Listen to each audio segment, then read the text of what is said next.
The question for a lot of people has come down, do I eat or do I stay warm this winter? So their pensions are shrinking in front of their eyes. Unemployment is everywhere. There's no place to find work. For the young, it's impossible. For the old, connected, well, they have their ways.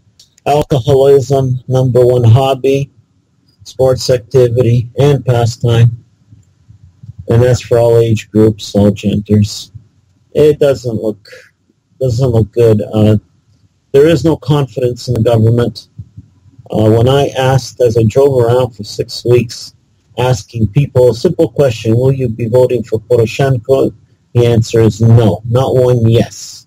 And that goes from all kinds of varied scales of people. So there is no reason. They said one answer was kind of cute, where the guy says, well, we all saw and knew Yanukovych was a goddamn crook.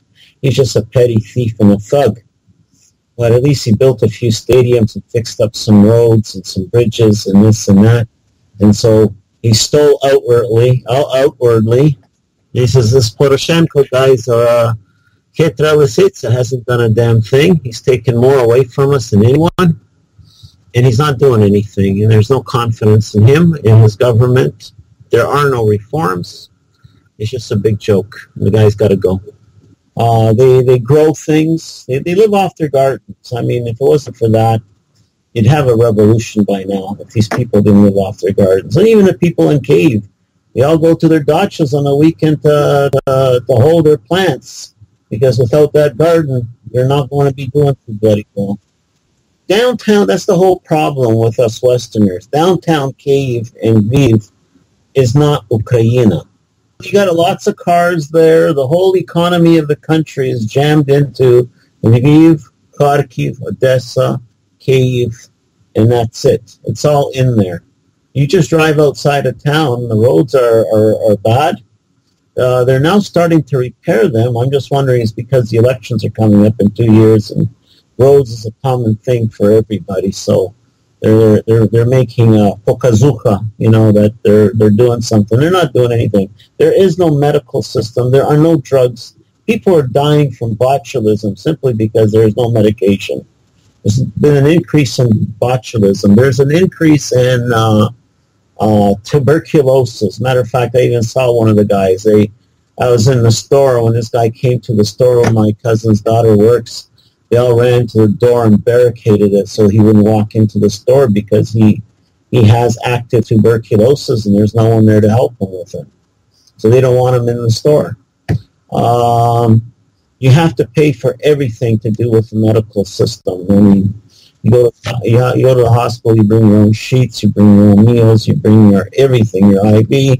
You don't bring your stuff, you don't get looked after. Even things like calling an ambulance, they don't ask what's wrong with you. They ask you how old you are. If you're 60 and they say something like, oh, the ambulance isn't available, it's gone to go pick up someone else. The second question is, do you have the money to pay for the gas?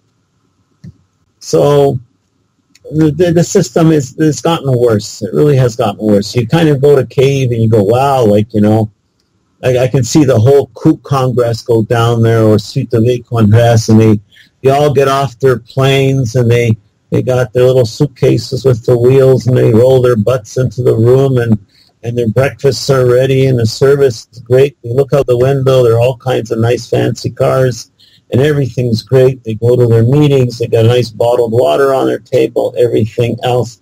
None of these people venture out 20 kilometers outside the city to really give it a real good close look. I think all these guys who are delegates in Puk and who go over there with their highfalutin, values and ideas of democracy and everything else, I think the first thing Puk should do is send them to a village, a real village, and not in the Carpathia somewhere where they got they got to go somewhere else, totally unrelated to their family background, whatever, so that no one's afraid to tell them straight in the face, that God forbid you, or God help you if you damn well even try putting your toilet paper down my toilet and jam up my little pipes, And then the next thing you know, you're wiping your ass and you're folding your toilet paper in nice little bundles so that you can somehow carry it out of the house. But most of them won't even give you that much privilege. They'll tell you to go shit in the outhouse and stop dirtying up the house. I mean, it's just basic. It's down to basics. It always was. This from 1990 to now. The only thing that I see that's changed to the positive. Well, they got more freedom. They can travel freely. They don't have to register every time they travel somewhere. They can all drink Coke, Pepsi, and all those wonderful things, and they have a lot of imported things that most of them can't afford. And from the bad point is that their education is no longer paid for. Their pensions are down by half to two-thirds. No medical care system, which they used to have full care.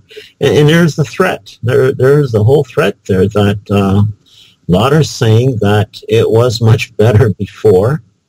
At least they knew what was waiting for them down the road. At least they knew their kids were going to have an education. They're going to have medicine. And the balance is, was it worth giving up so much of your freedom? And the answer to have what you had before, and the answer would be, well, what kind of freedom do I have now? I can't afford to do any of those things. It's only the top echelons and the people living in the big cities who are at the feedlots, and who always were there. There are no jobs. And